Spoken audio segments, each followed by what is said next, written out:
जय महाराष्ट्र। मी आता सकाळी उठल्याच्या नंतर माननीय आमदार बागर साहेबांचा व्हिडिओ पाहिला आणि बराच वेळ विचार करत बसलो की पुष्कळ दिवस झालं म्हणजे ते मागे चर्चा होती 7-8 जण जाणार, असं होणार तसं होणार, त्याला आता थोडासा ब्रेक लागला।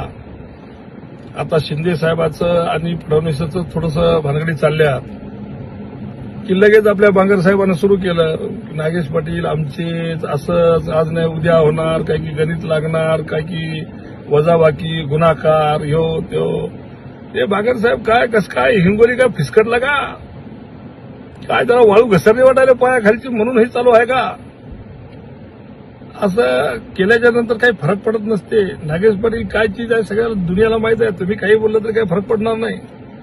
पण मला असं वाटायला लागलं की हिंगोलीमध्ये लई टर्या मारू लागले, काही जरा असं कमी जास्त झालंय का, म्हणून आमची काहीतरी असं काय अजून दुसरं काही पैंतरे आजमावं लागायले काय तुम्हाला? असं काही वक्तव्य करून काही फरक पडणार नाही।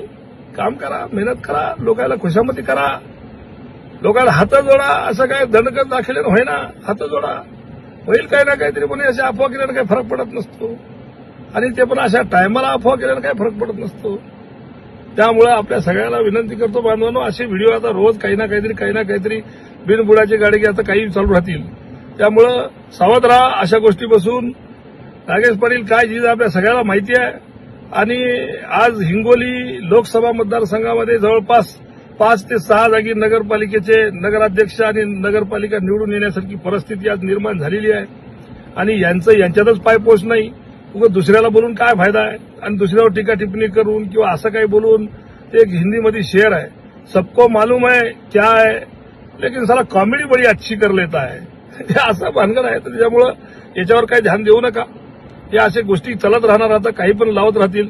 पण तुम्हाला माहिती आहे की आज आपण कोण्या परिस्थितीतून चाललोय आणि किती जोरात आपण आपली उबाटा गटाचे आपण सर्व माणसं किती सक्षम पद्धतीने लढत आहोत। त्यामुळे अशा गोष्टीवर फालतूवर लक्ष देऊ नका। आता यांना असंच काही ना काहीतरी केल्याशिवाय पर्याय नाही आहे। आज जी काही परिस्थिती पहिली उद्भवली होती हिंगोली शहरामध्ये, आज त्याच्यातला पूर्णपणे पालट झालेला आहे। बाकी पूर्ण गाडी रिव्हर्स आलेली आहे। भिसेपाडीला जोरात उभा आहे, जोरात सुरू आहे। त्यामुळे आता काही ना काहीतरी असेच पैत्रे आजमावं लागतील।